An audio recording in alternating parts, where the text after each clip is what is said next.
All right, welcome back everybody. Today we're going to be talking about controlling your depth of field and how to go ahead and do that using the camera settings. And we're going to do it with some products today, but really controlling your depth of field is not product specific. This goes for anytime you're doing portrait work, really any type of photography, street photography, landscape photography.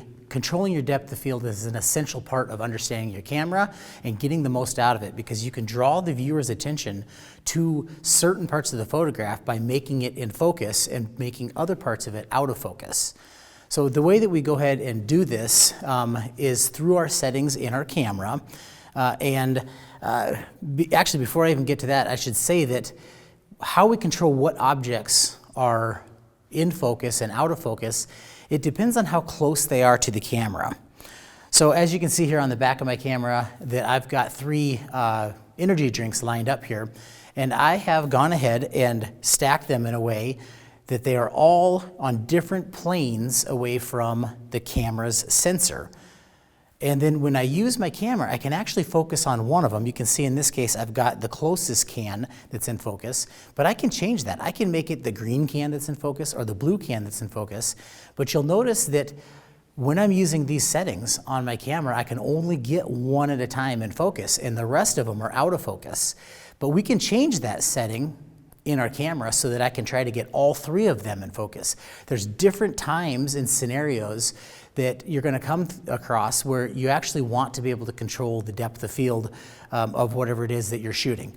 So in this case, we're going to go ahead and start looking through our camera here. We can see that we've got three cans lined up, and in this case, the orange one is completely in focus. Now, if we take our focus point and we move it over this green one, and I go ahead and hold it down halfway, you can see now, I'll go ahead and take a shot here. Okay, now the green one is in focus, but the furthest one away, the blue one, is out of focus, and the orange one's out of focus. And then I can go ahead and take my focus points here and move it over the blue one. We'll take another shot here. And now you can see that that's the only one that is in focus. We're going to go ahead and bring this back and look at this orange one for right now and focus on that one. You'll also notice that I set my camera for a 2-second delay. When I'm doing natural light product photography courses where there is no strobes, there's no flashes going off, it's okay to have your shutter speed really low. And in this case, I have it at 1/10 of a second, so it is extremely low. I wouldn't be able to hand hold this and actually be able to pull off a good photograph, because I would be moving around and it would create camera shake or camera blur.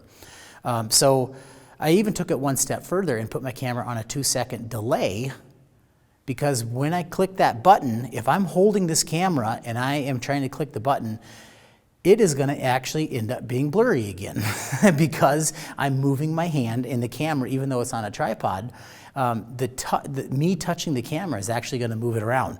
So the way that we get around this is we set our camera into a 2-second delay. Some of them have 2 seconds or 5 seconds or 10 seconds.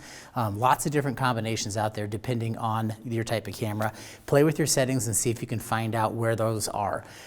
One thing I'm not going to go into great detail about is all the different settings, because here at the college we have dozens of different kinds of makes and models, and then you guys have purchased your own cameras in many cases that maybe I'm not familiar with or that I haven't used. So really it's going to be up to you. I'm going to mention these settings and we're going to talk about them, but I want you to be able to go ahead and find some of these settings either in the manual that comes with your camera, or online, or YouTube, or whatever it is, or email me if you have problems. But we're going to be talking about a bunch of different settings, and I'm not going to be able to cover them on every single camera make and model. So the 2-second delay, when I click that button, it actually counts down 1, 2, and then it takes the photo, and by then the camera has stopped shaking and stopped moving because I've already removed my hand from it. And that's exactly what we want to do. I'll probably mention this throughout several of our videos about how to go ahead and get your camera set up to do that for product photography. If you're shooting portraits, these are not the right settings for you. Right? You don't want to tell your client to smile and then hold the button and then wait 2 seconds and then it actually goes off. Right? This is just for this type of environment where nothing is moving and we're not waiting on people. This is when it seems to work best. So let's take a look at some of our settings and I'll talk through why we're getting the results that we're getting. So we've got a white background, we've got this kind of dark gray table that these are on, and we've got our 3 products. And right now, my focus point is over the orange can, and it is in focus. If we look at our settings specifically here, at the bottom we see we have 1/10 of a second, that's our shutter speed.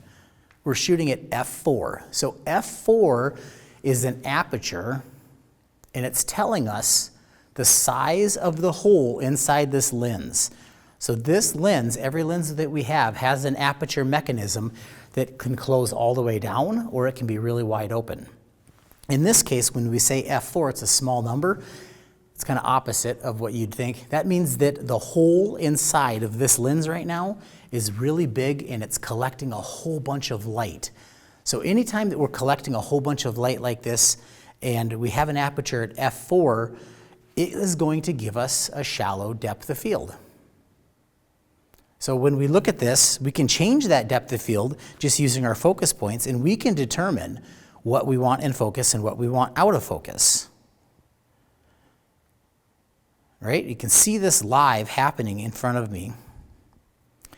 But what if you want to shoot this scene right here? And of course, your products are going to be completely different from what I'm using. But say I want to shoot this scene, and I want the green can in focus, but I also want the orange can and the blue can in focus. Well, how in the world do we do that? So the one thing that we want to actually focus on here is our aperture. Our aperture is controlling our depth of field. And if you remember, the aperture is that number that's indicated by f4 in this case. We're going to go ahead and change that, but before I change it, I want to talk about the last setting. When we talk about the exposure triangle, we talked about the shutter speed, which here it's 1/10 of a second. f4 is our aperture, our f-stop. And then our ISO is set to 100 here. When we're doing product photography and nothing is moving, then we are totally fine setting our camera at ISO 100. ISO 100 is going to give us the least noisy image. So that image is going to have the less grain in it, and it's going to be used, it can be used for billboards, it can be used for advertisements, social media. What I see a lot of students doing right off the bat is they set their ISO to something like auto, right? And then they let their camera decide what ISO it wants.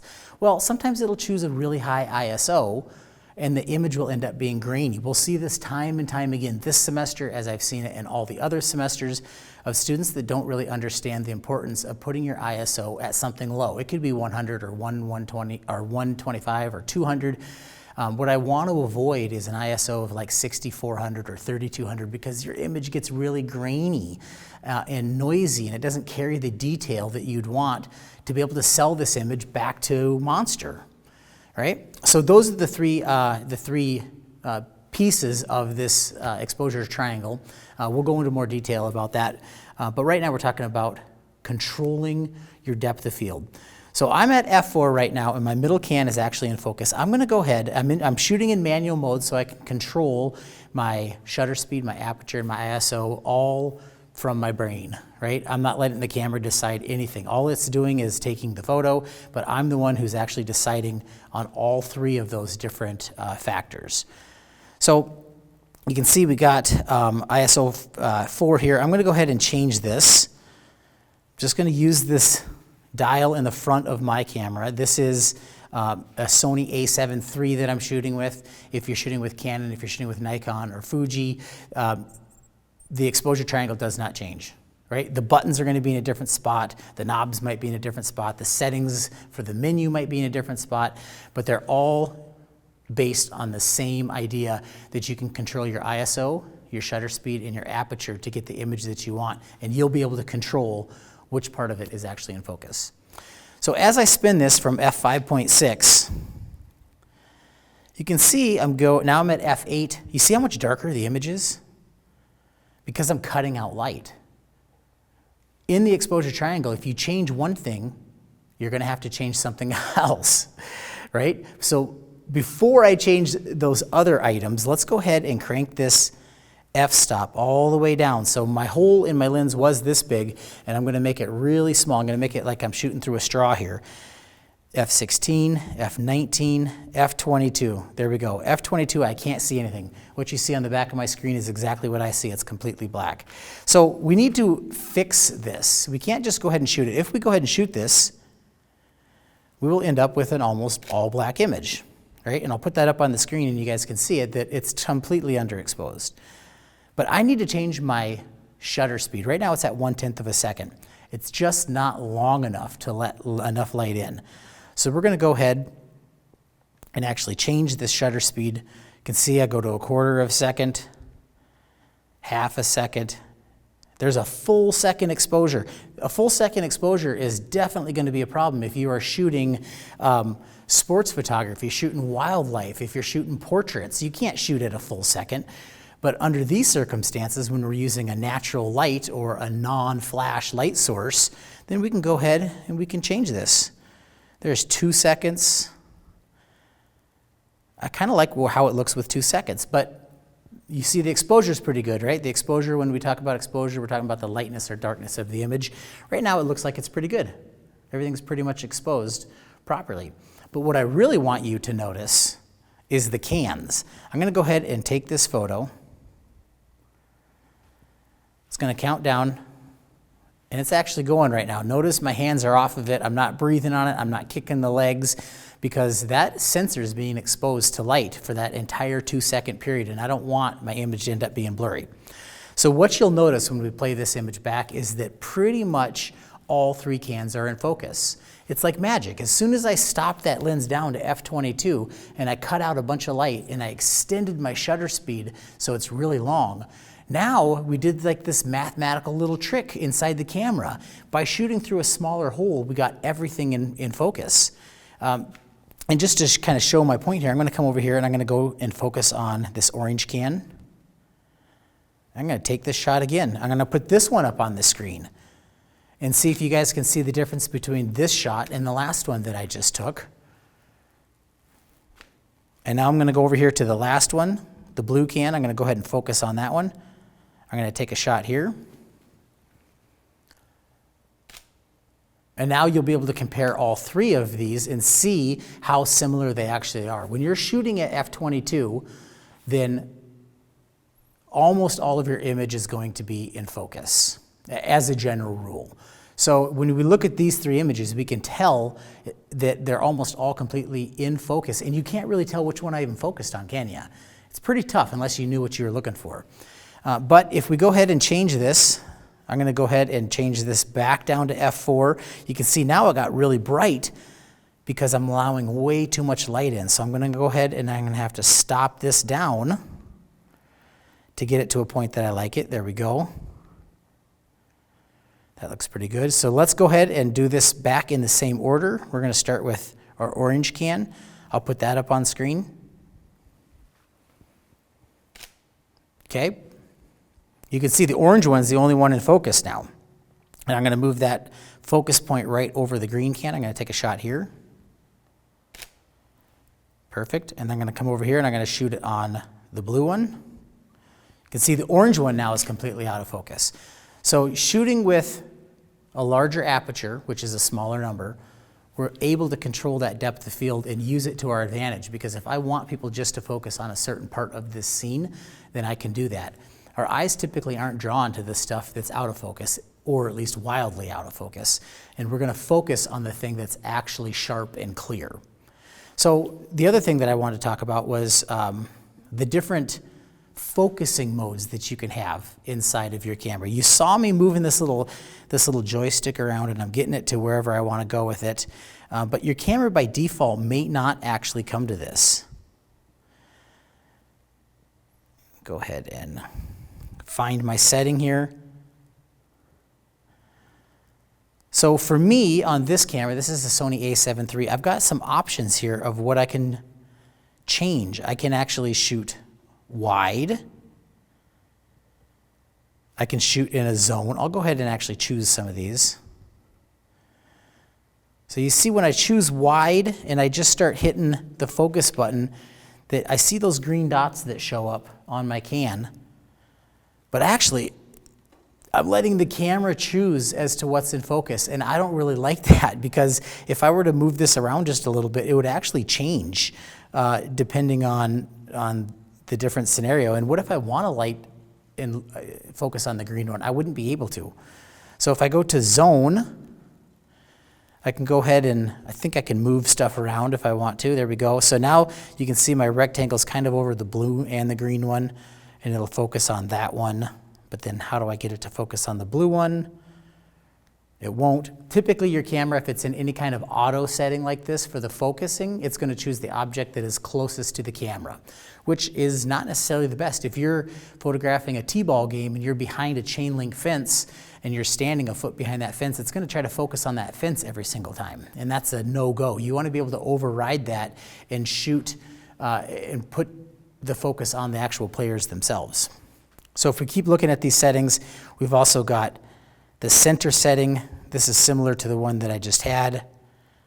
We can go ahead and move it. Actually, we can't move it when it's set to center, but it is more or less the same thing as what I had before, but you don't have the freedom to actually move the stuff around, move the spots around. The one that I like and the one that I was on flexible spot. So this one's a little bit smaller, and this one allows us to use that joystick. Depending on the camera model that you have, you might be able to use a different buttons or a pad to be able to move that dot around, and that's kind of what we want to be able to do to make this work for us.